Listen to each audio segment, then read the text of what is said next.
Lubricant oil factory है जिसके विषय में उनके द्वारा शिकायत प्रस्तुत की गई है। पूर्व में भी इस प्रकार की इनके द्वारा बताया गया है कि ये इशू रेज किया गया है, जिसके अंतर्गत जो ये कारखाना है ये बायोडीजल का निर्माण कर रहा है। तो इसमें 2-3 इश्यूज आते हैं कि नंबर 1 तो ये आता है कि उनके पास क्या विधिवत अनुमति है बायोडीजल प्रोड्यूस करने की। अनुमति के उपरांत क्या वो बायोडीजल ही प्रोड्यूस कर रहे हैं उस अनुमति के अंतर्गत। तीसरा ये है कि कुछ मानक मापदंड होते हैं जिसके अनुसार उनको लाइसेंस जारी किया जाता है जी। तो अब हम लोग ये करेंगे कि जो मानक मापदंड है जिनके उस पर उनको इशू किया गया था, जिसके अंतर्गत वेस्ट मैनेजमेंट एक बहुत एसेंशियल पार्ट होता है कि उनके द्वारा उसको जो उनका जो बाई प्रोडक्ट निकल रहा है वो किसी भी तरीके से हमारे अंडरग्राउंड वाटर में या फिर आसपास की किसी वाटर बॉडी में ना शामिल हो रहा हो।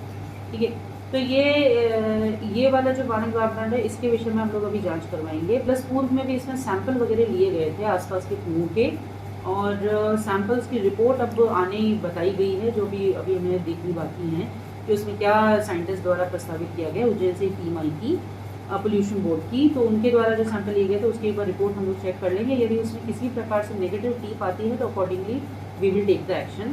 एक जो चीज़ मुझे लगता है कि सैंपल में इसमें करने की आवश्यकता है, जो अब हम लोग करवाएंगे, वो है सॉइल टेस्टिंग। आसपास की जो 50 मीटर की 100 मीटर की जो परिधि में जितने भी खेत हैं उनमें से रैंडमली सैंपल्स ले लेंगे मिट्टी के, और मिट्टी की जांच करवाएंगे। ये देखना आवश्यक है कि वहाँ से किसी प्रकार का रेसा मिट्टी में नहीं आ रहा, क्योंकि वो फिर वो धान में जाएगा, जो गेहूँ है, गेहूँ जो भी क्रॉप होती है उसके अंदर जाएगा फिर, और मिट्टी भी प्रदूषित होती है प्लस अंडरग्राउंड वाटर भी प्रदूषित होता है।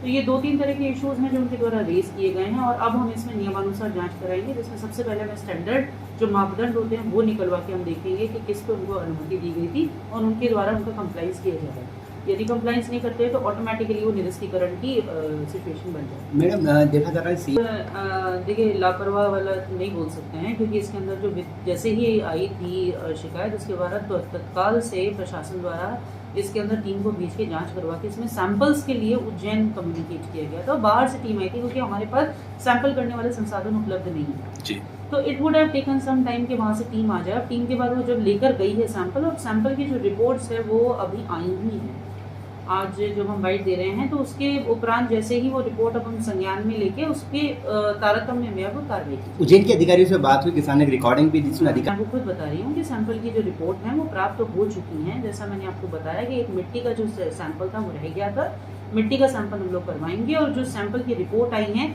उसमें यदि नेगेटिव टीप आती है, क्योंकि मेरे डेस्क पर कभी तक नहीं आई है, लेकिन आपके ये संज्ञान में बात अभी जो भरबड़िया हम 3 साल से हमारे पास में एक फैक्ट्री लगी हुई है उससे पीड़ित हैं, और ये स्थिति हो गई कि वहाँ पे हम जमीन से भी और आसमान से भी दोनों तरह से प्रभावित हो रहे हैं, और हमारा भविष्य, हमारा आने वाली पीढ़ी का भविष्य खतरे में है।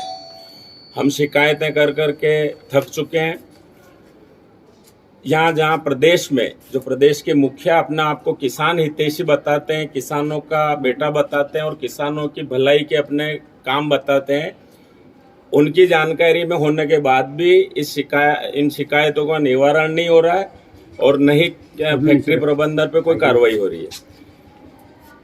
एक तरफ क्षेत्र के मुखिया इस प्रकार, उन्हीं के प्रदेश में जहाँ जिला नीमच के 7 किलोमीटर पास में किसी प्रकार की कोई कार्रवाई नहीं होना, इस बात के और इंगित करता है कि इन सबकी मिली भगत से और प्रशय से ये फैक्ट्री संचालन हो रही है, और हम किसानों को पीड़ित किया जा रहा है, परेशान किया जा रहा है। और अगर इस पर कोई कार्रवाई नहीं होती है तो हम निश्चित रूप से हमें आत्महत्याएं करने पर मजबूर होना पड़ेगा, क्योंकि एक तरफ से वैसे ही हमारा जीवन खतरे में, और तिल मरने के बजाय ये है कि अगर कार्रवाई नहीं होती है तो हमें आत्महत्याएं करने पर मजबूर होना पड़ेगा। अभी मैडम से मिले, क्या आश्वासन मिला? मैडम के पहले कलेक्टर और एसपी को ज्ञापन दिए थे, वहाँ से कोई कार्रवाई नहीं हुई।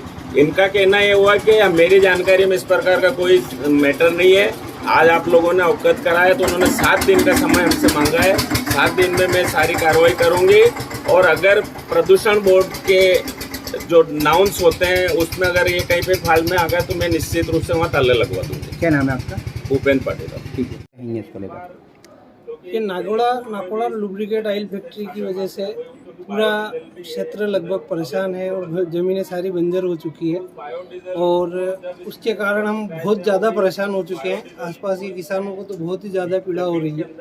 और दुर्गंध इतनी भयंकर आती है, प्रदूषण वगैरह बहुत भयंकर रूप से हो रहा है। और प्रशासन को इसकी कई बार हमने शिकायतें करी, और प्रशासन की मिलीभगत और उसकी मिलीभगत की वजह से अभी तक इस पर कोई उचित कार्रवाई नहीं हुई। और उज्जैन संभाग से प्रदूषण नियंत्रण बोर्ड की टीम जो गठित होकर के यहाँ आई थी, लगभग 20 दिन पहले वो सैंपल लेके गए और उन्होंने उसका जो भी है जांच करके और यहाँ पर 10 दिन पूर्व रिपोर्ट यहाँ पे प्रेषित कर दी गई। उनसे फ़ोन पे हमारी चर्चा हुई थी, उन्होंने हमको अवगत कराया कि हमने 10 दिन पहले ही रिपोर्ट को वहाँ पर पहुँचा दिया है, अब जो भी कार्रवाई होगी वो आपके वहाँ से प्रशासन द्वारा होगी। बोले हमारा इसमें कोई नहीं है, हमने हमारी रिपोर्ट उनको जो भी थी वो पहुँचा दी। और हमने उनसे कोई जानकारी भी चाहिए कि क्या है, तो उन्होंने यही कहा कि अगर उसमें डीजल है तो डीजल ही है, आप उसमें मैं कुछ नहीं कर सकता हूँ, जो हमने थी वो जानकारी उनको पहुँचा दी। अब आप वहाँ प्रशासन से इसकी करें गुहार, ताकि वो आप उसके ऊपर उचित कार्रवाई करके और नाकोड़ा लुब्रिकेट के सुनील पिता बंसल उनके ऊपर उचित कार्रवाई करें और उस फैक्ट्री को बंद करें। क्या लग रहा है आपको, कार्रवाई क्यों नहीं हो रही है यहाँ पे? यहाँ बार बार आवेदन देने पे हो कुछ नहीं रहा है। हमने पहले भी कलेक्टर साहब को भी आवेदन दिया था, एसपी साहब के यहाँ पे भी आवेदन दिया, थाने पे भी आवेदन दिया, उनमें अभी तक कोई वहाँ पे उचित कार्रवाई नहीं हुई। आके सैंपल ले लेके सब चले गए, पर अभी तक किसी ने कुछ भी कोई कार्रवाई नहीं करी। और अभी मैडम को हमने आवेदन दिया है, तो मैडम ने हमसे 7 दिन का टाइम मांगा है। बोले 7 दिन के अंदर सारी टीम गठित करके और मैं इसका जो भी होगा उचित से उचित कार्रवाई करके, और अगर उसमें अगर ऐसा कोई होगा अवशेष मिलेंगे तो उस फैक्ट्री को मैं तुरंत सील करवा दूँगी। क्या नाम है आपका? देवीलाल दवे।